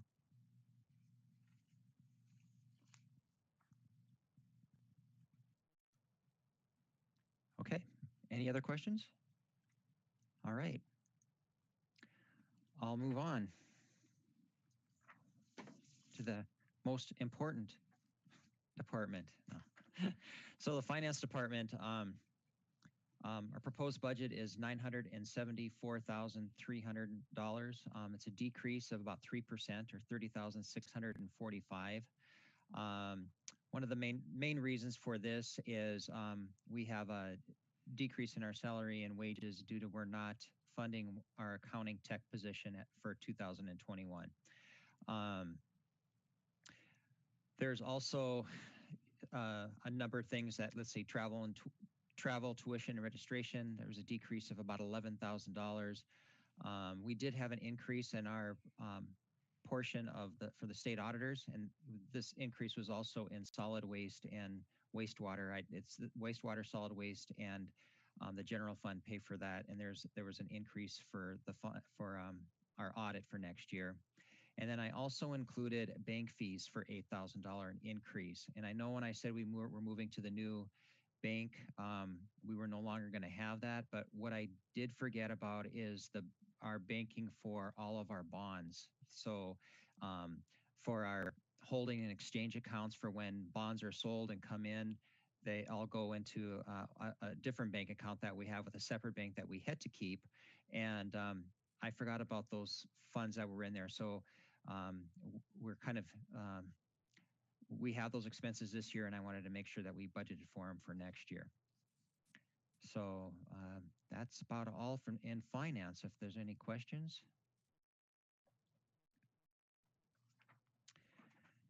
And I will move on to general facilities. They have a total budget of $831,602. That's a decrease of about $26,800, or a 3% decrease. There's a decrease in operating for their equipment rental for about $10,000, and also public facility or utility services for about $7,000. As far as capital expense goes in this area, there's the capital expenses are included in the 502 fund. That's the facility renewal fund. And we're requesting $285,000, which includes $85,000 just for general repairs and maintenance of city facilities. And there's $100,000 for facility improvements that is funded through the general fund through this budget. Hey, Doug, can you hold on for 2 seconds? Absolutely. Where are you reading that information?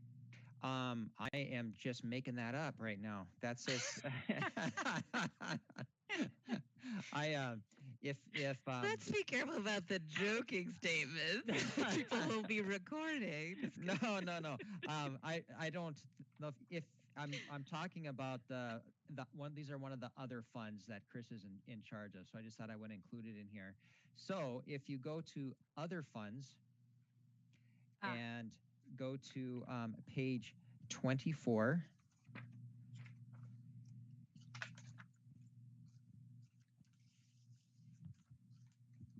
You see the facility renewal fund? Mm-hmm. Okay, this is the fund that we just created last year. I believe was the first year of. It kind of runs, or this is our second year. So this will be the third one. Kind of runs like our ER&R fund, where everybody contributes to it, and this is what Chris uses as far as maintenance for the general facilities. So what we have for the budget for this year is $85,000 just for repairs and maintenance. and then $100,000 for facility improvements, and that's being funded by $100,000 from the general fund. And then also $100,000 for Lincoln Block improvements, and that's being funded from a transfer from the Lincoln Block Improvements Fund, commercial fund. Okay, thanks. Sorry about that. I just knew Chris wanted some more attention, so I thought I'd talk a little longer. Okay. Moving on to Human Services, they are requesting a budget of $750,858. That's a $39,615 or 6% increase. The majority of what you'll see from that is in the operating. There are asking for an increase of $11,000 in professional services, and this is for the I-9 compliance and background checks, and then the non-union legal services. There's also a $15,000 increase in arbitration and negotiation costs. And then software and maintenance contracts are increased for $6,236. And this is basically the whole general fund portion of Target Solution, our training software, and NeoGov, which is our recruitment software. And then there's a $5,000 increase for physical examinations. And this is mainly based off, and if Aaron has anything to add, based off of what the expenses are this year, and making sure that we're being properly funded, particularly in that arbitration and negotiation costs and professional services for HR. The other thing I want to talk about is looking at their benefits numbers that you see there. There's a total of $425,000. That is not just the benefits for the large human resource staff that we have of 2 people. That's all the other employee benefits that are, help me out, Aaron, here. What's the word I'm looking for? And the pensions for the retirees, et cetera. All the non-employee benefits are included in there too. So that's where the majority of that number is coming from. Did I miss anything, Aaron? I don't think so.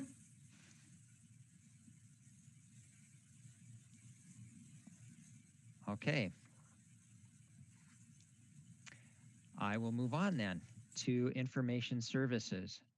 Information services has a total budget of $894,000. It's a 2% or a $21,000 increase. Not much change here either, except for salaries and benefits and salaries and benefits. As we mentioned earlier, they do have laptops and computer hardware that is funded through ER&R, and that's a total of $63,396. There is, let's see, but other than that, there's pretty minimal changes in that. Now, I do owe you guys an apology. If you're looking at your budget books on probably page, I'm just guessing page 2, when you go to information services,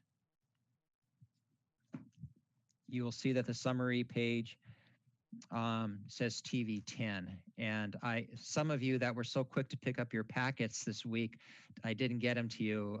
Iris, Mary, and Melissa, I apologize, but hopefully Richard and Gary and Mark have those and we're able to update those. So I have yours sitting here and I will send it. I apologize for that error. I'm not catching that error before I sent them out to you. So, So I got a quick question. Okay. And I'm thinking that my question probably should have been asked during police, but are traffic cameras, is that out of information services or is that out of police? The budget for that? They are in, oh, go ahead, Kim. Coming on. So they are out of a TBD fund for traffic signal cameras. Oh, that's right. Okay. And out of the TBD fund, and we're currently about 90% done with all the cameras in the city. Okay, so like we just got the new, what is it, 35th, it crosses College Way. That intersection is not quite ready for us to put on yet. I'm waiting for Public Works to get a final completion so we can mount the camera. And I don't believe that's happened yet. ESCO could probably let us know when that could happen, but I know it's supposed to be soon. Okay. And then how much are those? I mean, when you do one intersection, just out of curiosity, Roughly about $3,000 per intersection or per intersection. intersection? Yeah, 3,000. Sometimes this go between 2,500 and 3,500. Because some are a little more, depends on how hard it is to get to the fiber to the intersection. And because I have personal experience with this, is there one on Urban Avenue and Yes. College Way? Oh yeah. Okay. Every traffic signal in the city is done, but 2 right now. Yeah, except for the ones right by I-5. So when was Urban Avenue done? This year? Yeah, want me to pull up the date? Yeah, no, well, just shoot me an email. I'm just curious. I can look it up. I can tell you the install date. Okay. So was just making sure. I know that there's been some accidents at that intersection and just wanted to make sure that that was covered. Yes, it is. Okay. Everything on College Way is covered, except for 30th right now. And Urban was done.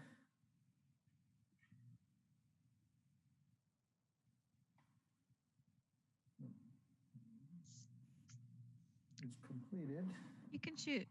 Yeah, just shoot me an email. I don't want to hold up the whole meeting. Kim's determined now. He's going to find that date. Urban was done 5/27 this year, May 27th. Okay. And I think I heard you say all of our traffic signals have cameras with the exception of 2? Well, exception of 2, that's counting 30th. And of course, that includes the I-5 intersections on both sides of the freeway at College Way and Kincaid. Okay. But Thanks, one Kim. of the cameras we're putting up will be on the Kincaid exit on the east side. Oh, okay. Thank you. Yep. Okay, stay on there, Kim. We got a few more for you here. Let's go over to TV10's budget. TV10's budget has a total of $229,000. It's a decrease of $6,653, and that is mainly just due to less hours projected for part-time positions. And Kim, I can't remember which was it. Who is no longer? Is it wasn't the hospital? Was it? Hospital, no longer. Yeah, the hospital is no longer in a contract. They were a big partner of ours, and they broke away from us to do. They want to do different stuff than just creating video, so they're going more. How you say more artistic on web? Be one way to say it. And so our main partners now are the county and the school district, and of course the city departments. And they're keeping busy. Oh, yeah. So that's where that decrease is coming from, just the less projected for part-time positions. And then moving on to fiber optics, they have a total of $326,529, which is about a 9% increase to $26,687. And that's mainly due to there's leasehold excise tax going up $4,000. The ER&R contributions is actually increasing by $14,689, and vehicle repair by $2,000. And then that, everything else is pretty much staying where it is. So, any questions on fiber optics? Okay. I will move on to the City Library Fund.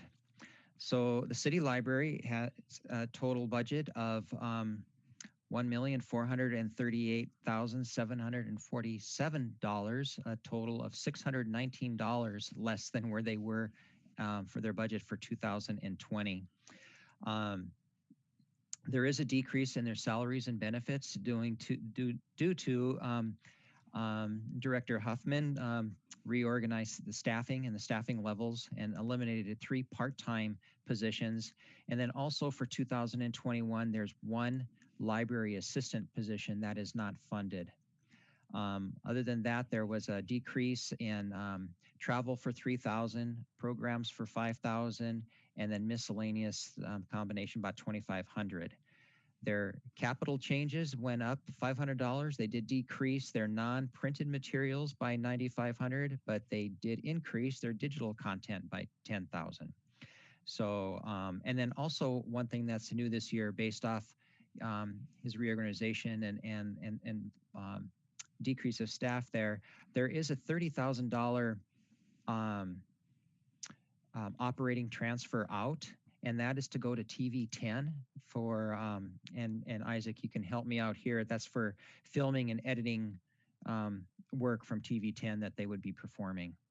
So that's a new expense in here, and but his budget is basically staying the same.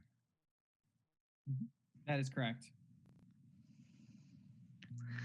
Yeah, just curious, why are benefits going up and wages going down? So benefits are going up because of the 11%, and that's for full-time employees. Salaries are going down because that includes part-time employees. Makes sense. And they, yeah, that don't receive benefits. Thanks. Uh-huh. Okay. Oh, I misspoke before. This is the most important department, right? The mayor's budget. Nice, Doug. Okay, so the mayor's budget is $461,000. It's a 5% increase or a $20,000 increase. From that, you know, there's salaries and wages and benefits, but there is an increase to Skagit Council of Government. This is a direct bill from them of $10,378, and then we decreased travel and some miscellaneous things for $2,220. So, any questions for the mayor? Hey, how come that's going up 36.5%? That's Skagit Council governance. We're blaming it on them for the dues. So it's one of those where they just send the bill and we need to pay. Got it. In the notes, it says there's a GMA steering committee work, which I think it must be like periodic or something. Maybe that's the $10,000 increase.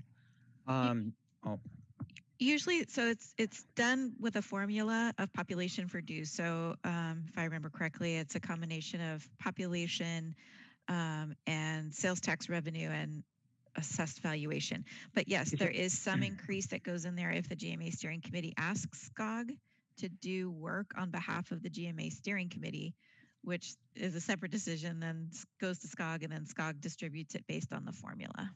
Right, and there's and as the mayor said, there's two different components to this. There's the annual dues, which were $28,482, and then there was the GMA steering committee, and it's our portion of that budget. It's 28% of that, as the mayor said, and that's $10,360.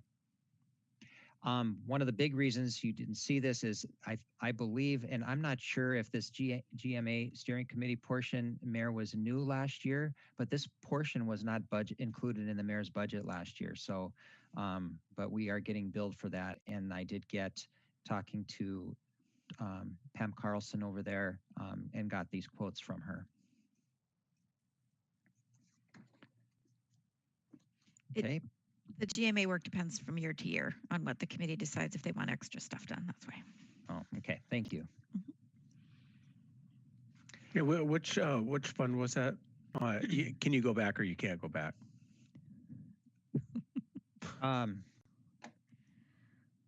It was for the mayor. There you go.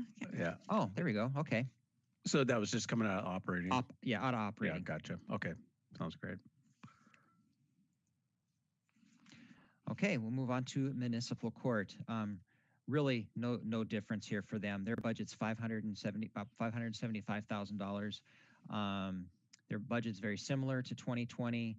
They did have there was an increase to probation services for $5,000, decrease to postage for $2,000. There's a decrease for jury and witness fees of $300. and then a decrease to their the district court for $1,165. So not much of a change here at all. They just going up at $1,500 for the year. All right, we're getting there. So Parks and Enrichment Services, there's a budget of $2,125,317. This is a decrease of $188,000 or 8% reduction from their 2020 budget. Salary and benefit decrease is due to, again, the staffing reorganization that Director Berner implemented, reclassifying a recreational supervisor to a recreation coordinator. Those positions are both not filled at this time. And just that change alone was about almost a $37,000 decrease to the budget.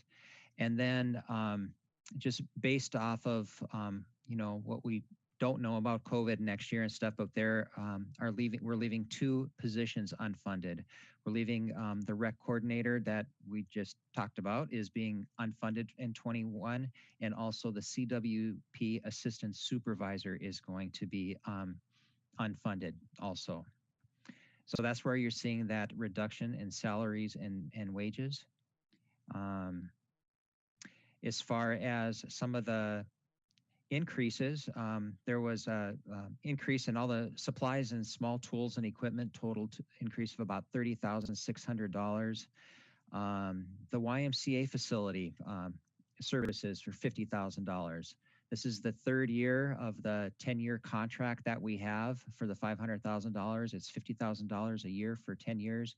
We paid the first 2 years up front, if you remember correctly. So this is really the first year where it's actually budgeted and coming out of, we had to budget for it and came out of Jennifer's budget. So, and then as far as decreases, there's repair and maintenance decreases of over $46,000, equipment rental and reserve of $32,000, professional services of $17,600, travel for $7,500, and Parks is not requesting any new equipment from ER&R in 2021 either. So any questions on any of that?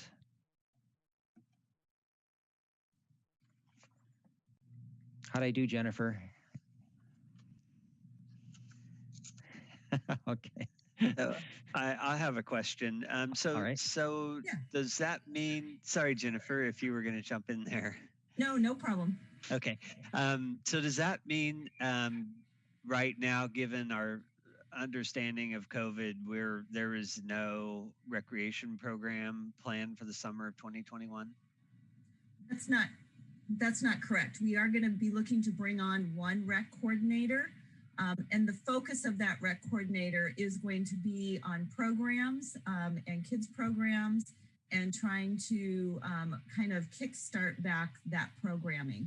We'll be looking at doing more, bringing on outside folks to do different types of camps and things. We won't be running our own camp. We will contract a lot of that out.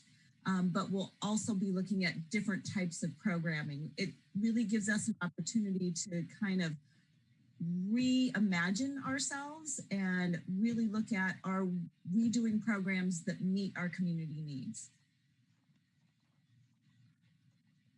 I may have misheard. I heard that there was sort of a restructuring of the 2 and that both of those positions were not in the current budget.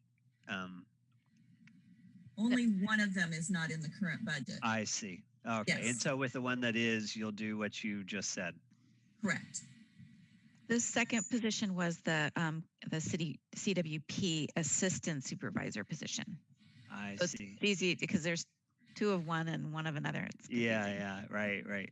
Thank you for the clarification. And I'm glad to see we're moving ahead with that. Okay.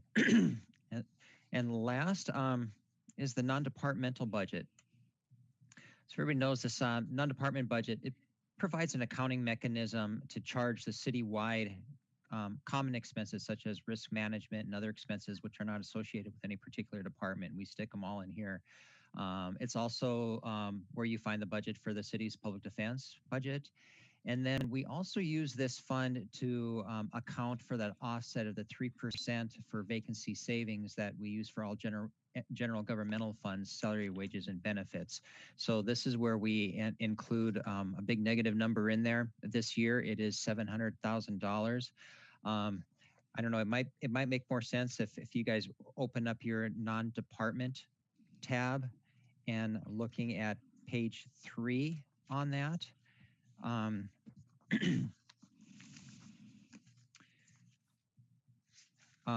kind of just hit some of these here, but starting on the very bottom there, you see that operating transfers out, vacancy savings. 3% last year was $690,000. This year, 3% is about $700,000. So that comes right out of our budget for a vacancy savings aspect of our budget. And then we account for that throughout the year and make sure that we meet that goal. Let's see. We also have election services is going up by $20,000. Most of that is coming from the auditor's office. Of voters registration is going up. There's also some additional funds in there for passing through extra postage and mailings that the county is going to be doing now because the states are charging for that. Let's see. Emergency operations center is going up $4,000. Hey, I've also Doug, yes. Can I interrupt you for just 1 minute? Absolutely. I kind of want to go back to the postage.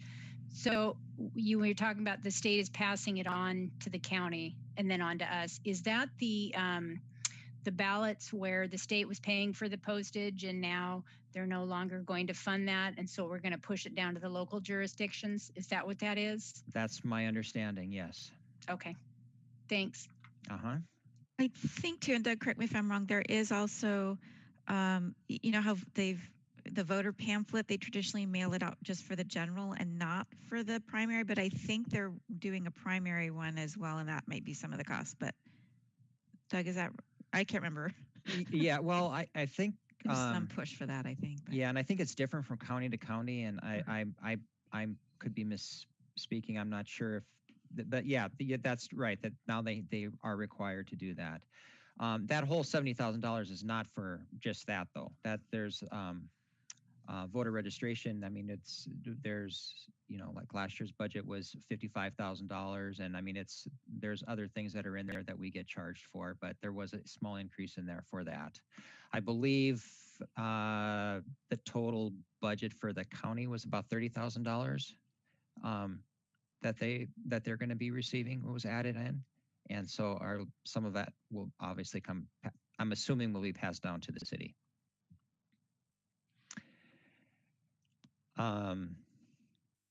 Let's see.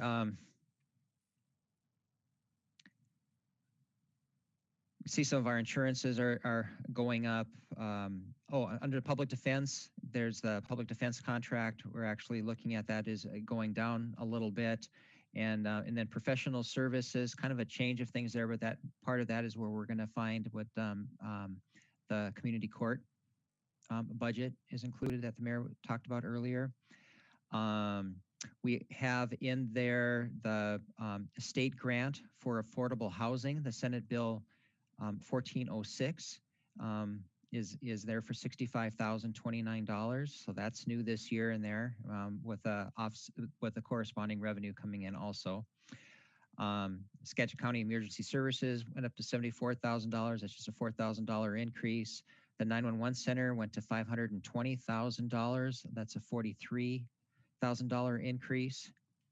And I think that's about it as far as mentioning. So our total budget is $982,000. If you take out the $700,000 that comes out of there, the budget for these are basically fixed costs that the city is required to pay, and that total is $1,682,000 total budget in here, not including the vacancy savings. So anything or any questions on any of those that you would like to discuss? All right, that is all I have. I'm done talking. So again, for council, a ton of information walking through the tabs tonight. You know, we've been at it a couple hours, so if you would like to continue conversation tonight, great. If not, we'll pick it back up next Wednesday with questions, and make sure you use your little sticky notes, and we'll go from there. Does that sound okay to you? It does to me. I just wanted to take the opportunity to recognize the Herculean task that has gotten us to this point. I know the staff and the mayor start very early with Doug and months ago to get us to this point. So Doug, I can only imagine the work you've been putting in. I just wanted to thank you all for the great work you do. To get it here to be digestible, presentable, understandable, and just leaving a few major questions to be addressed from here forward. So thank you all. Well, thank you. Yep, the directors do all the hard work. I just throw it together. Throw it together, yeah. I don't really believe that. We did go over a lot of this with Mark one-on-one, so I'm going to let him know that we covered a lot of ground tonight and that he can watch the video, and then we can pick it up next week and go from there. So, okay, great. And in the meantime, questions come up, just email the directors or Doug. We try and have the directors on participating, so they're available for questions quite immediately. So, okay, great. Thank you, Doug and directors. So thank you, Doug. Thank you very much. Thank you. So F tonight is just for the good of the order, really nothing new. The only thing I think to pass on from our call this morning with public health is that we have unfortunately had another death related to COVID here in the county. So the numbers on the website I don't believe were updated yet. And we've also had a spike in numbers. So we're up over 40, it's over 40, and I can't remember if it's 43 or 46 cases per 100,000. So we're considered in the moderate risk now. And so just as, more important than ever to take our precautions, especially around flu season and all of that. So encourage people to get tested if they feel ill. We're being very strict with employees on not coming to work if you're sick or feel sick, and then doing our precautions. So that's what I had to share just from the briefing this morning. Hey, Jill, did they give hospitalizations numbers at all? They did. I can't remember what it was. I want to say it was 3, but they would update it on the county website. So. I think we went over the 10% threshold on hospitalizations, but the COVID-related ones were still pretty low. Okay. Okay. All right. With that, we've completed our agenda items. We do have listed on an executive session, and that would be to discuss collective bargaining. Kevin, I think your video is off, so I didn't know if you needed to say your whole legal spiel or if we can call it for collective bargaining. We can. It's a closed session, not subject to the Open Public Meetings Act. 20 minutes.